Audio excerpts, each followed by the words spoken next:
तो कहानी की शुरुआत होती है 300 साल पहले जोशियान में, जहाँ एक महायुद्ध हुआ था मनुष्य और दानवों के बीच। ये एक महायुद्ध था। उस महायुद्ध में कोई था जिसने दुनिया को बचाया। लोग उसे कहते हैं म्यूगुइसा द मॉन्स्टर हंटर। 300 साल बाद ये कितना भारी है। दादाजी, क्या मैं आपकी कोई मदद कर सकता हूँ? अगर तुम मदद कर सकते हो तो मैं शुक्रगुजार रहूंगा। लाइए, मुझे दीजिए। शुक्रिया पादरी, ये थोड़ा सा भारी है, ठीक है ना? थोड़ी सा ऊपर में ही मेरे पोते का घर है। दादी जी, आपका पोता तो अच्छी जगह पर रहता है, ऊपर से सब कुछ अच्छा दिखता होगा। हाँ, चलो इसी बहाने एक्सरसाइज भी हो जाएगा। पादरी हाफते हाफते सीढ़ी चढ़ने लगा। दादी बोली, थैंक यू पादरी, यहाँ रुकना ठीक होगा? मैं आपको आपके घर तक छोड़ सकता हूँ। नहीं, उसकी कोई ज़रूरत नहीं है, मेरा पोता आ ही रहा होगा। अगर मैं तुमसे ना मिला होता ना, मैं बड़ी समस्या में पड़ जाता। मेरे पास देने लायक कुछ भी नहीं है, बट तुम ये ले सकते हो। ये लो, तुम शायद थक गए होगे, ये लो पी लो। इसकी कोई ज़रूरत नहीं थी, लेकिन शुक्रिया, मैं ये पी लेता हूँ। ये बोल के उसे पीना चालू कर देता है। दादी जी बोलती है, तुम जानते हो मेरा पोता डॉक्टर है, असली का डॉक्टर। दादी बोलता है, ये तो कमाल की बात है, लेकिन ये बात है कि आप जानबूझ के बोल रहे हैं मुझे? हाँ, 3 साल का था जब उसने कोरियन अल्फाबेट बोलना सीखा था, लेकिन बाद में उसने गलत दोस्त बनाए जिसने उसको पूरा बर्बाद कर दिया। वो इतना लाचारा था कि वो किसी को कुछ बोल भी नहीं पाया। पादरी बोलता है, सुन के दुख हुआ, इसी वजह से अच्छे दोस्त बनाने चाहिए। पादरी ये बोलते बोलते बेहोश हो गया। उसके बाद दादी जी बोलती है, इसी कारण से वो कर्ज में डूबा है। अब मैं क्या करूं? इस बूढ़ी औरत को तुम्हारी सहायता की जरूरत है, तुम समझ रहे हो ना? हाँ पादरी, फिर भी पादरी होके तुम सोचो कितने लोगों की भलाई कर रहे हो। भगवान भी शायद यही सोचता है। हाँ, सीन सेम होता है बेसमेंट में, जहाँ बहुत सारे टूल्स दिखाए जाते हैं और दिखाया जाता है कि पादरी बेहोश पड़ा हुआ है। दादी जी, एक पादरी ही क्यों? किसी ने बोला, ये अभी भी बूढ़ा भी नहीं है, बहुत ही अजीब लग रहा है। तुम चुपचाप अपना काम करो, मुझे गुस्सा मत दिलाओ।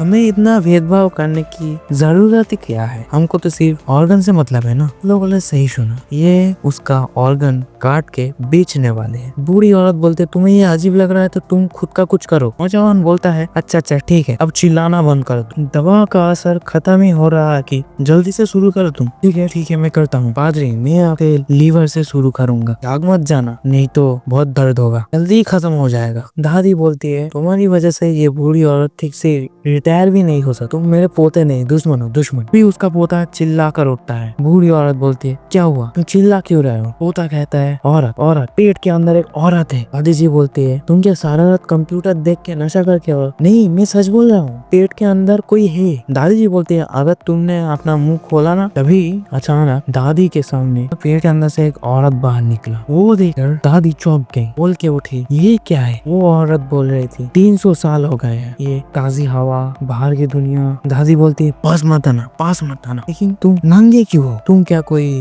भूत हो? शुक्रिया तुम सब लोगों का, तुम लोगों ने नर का दरवाजा खोल दिया है। उस औरत ने बोला, तोहफे के रूप में तुम दोनों को मैं राक्षस में बदल लूंगा। ये था इंसानों को राक्षस में बदलने का मन। क्या? दादी जी बोल, उसका पोता बोला, दादी जी मुझे कुछ हो रहा है। तुम्हारा शरीर अचानक से इतना बड़ा कैसे हो गया? तुम दोनों अच्छे लग रहे हो। अब से तुम दोनों मेरे कठपुतलियां हो। समझे? बहुत ही बुरा हुआ। जिन इंसानों को तुम इतना प्यार करते थे, उन्हीं लोगों की वजह से तुम्हारा ऐसा हाल हुआ है। दानवों के जानी दुश्मन द मॉन्स्टर हंटर म्यूगुइसा। आप लोगों ने सही सुना, यही पादरी मॉन्स्टर हंटर म्यूगुइसा। अचानक उसके बॉडी का कटा हुआ हिस्सा जुड़ने लगा, वो फिर से नॉर्मल होना शुरू हो गया। वो औरत बोलती है, इसीलिए मैंने कहा था इंसान बचाने के लायक नहीं है, तो अब से तुम हमारे साथ, मतलब दानवों के साथ काम करो। म्यूगुइसा। तभी अचानक म्यूगुइसा जाग जाता है, उस औरत की उंगली को काट खाता है। तुम्हारे कटे हुए हिस्से जुड़ने लगे, तुम सच में कमाल किया। म्यूगुइसा ने उस औरत को एक पंच मारा, जोर का पंच मारा, लेकिन ये क्या, उसका हाथ में कुछ जबड़ा हुआ है। फिर उसके शरीर पे कोई बार करता है। जब वो देखता है ये तो और कोई नहीं, हो बूढ़ी औरत है जो एक मॉन्स्टर में बदल गया था। बोलता है, ग्रैंडमा के पास 9 टेल्ड लोमड़ी का पूंछ कैसे आया? पूंछ सामने से क्यों बाहर आ रही है? तभी दूसरा दानव, जिसको रेसलिंग की मन कहते हैं, वो आ गया। म्यूगुइसा को एक मुक्का मारा, एक अपर कट मारा, एक पिगी बैंक हिट मारा के बाद म्यूगुइसा सोच रहा है ये रेसलिंग के तौर पे इस्तेमाल कर रहा है मुझे मारने के लिए। वो उसे मारता ही रहता है। फाइनल कवरिंग मूव वो औरत बोलती है बस हुआ, उसे मत मारो, तुम्हें देख के मुझे दया आ रही है। अच्छा होता अगर हम एक ही साइड होते, लेकिन क्या करें, तुम्हें ये पसंद नहीं, तब तो तुम्हें खाना ही पड़ेगा और कोई चारा नहीं। चलो देखें वो कहाँ गया, मिल गया। तो यही है मॉन्स्टर हंटर मिगुइसा का बीट, जो इसके बारे में मैंने बहुत सुना था। नहीं, उस औरत ने बोला मैं इसे अच्छे से खाऊंगा।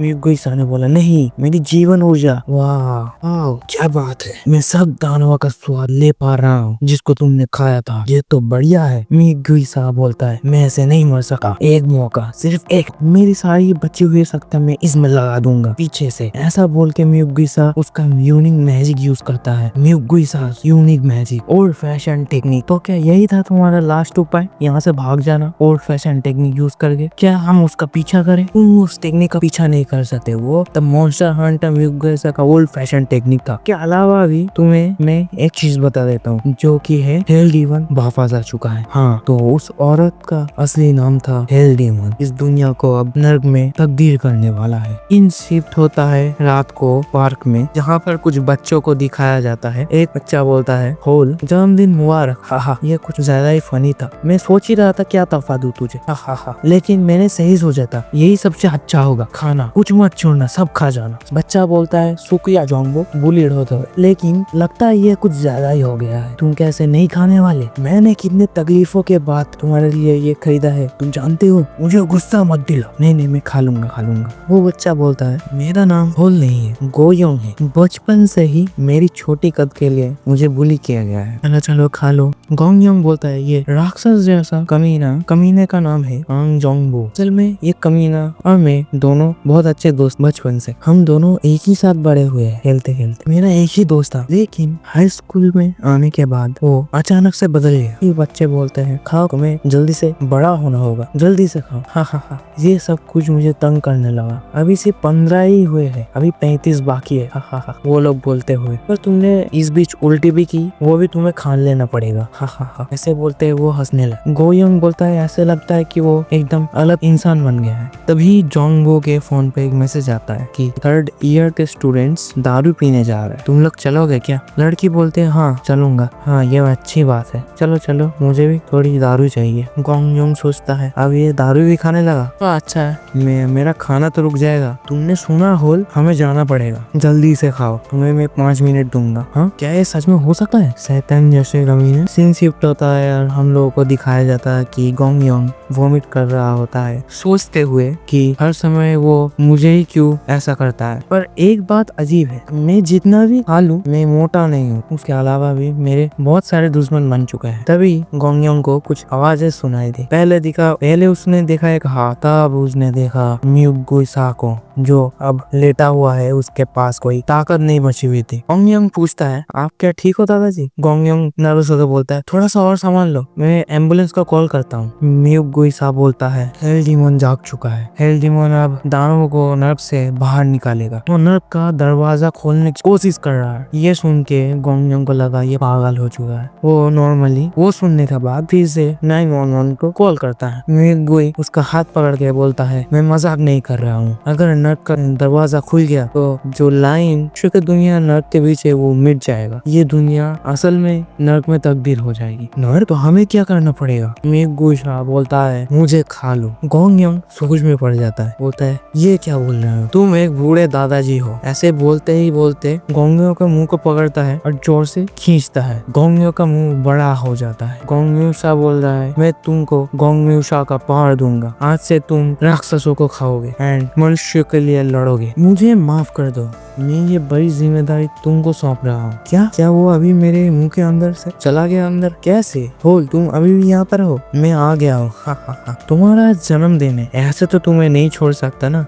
ऐसा बोलते हुए जोंगबो सामने आ रहा है। तुम्हें मेरे साथ पीना पड़ेगा तुम्हारे जन्मदिन पर। हाँ, चलो पीना चालू करते हैं। हाँ, पियो, कितना तुम पी सकते हो। जोंगबो तुमने क्या उस दादाजी को देखा? क्या बकवास कर रहे हो तुम?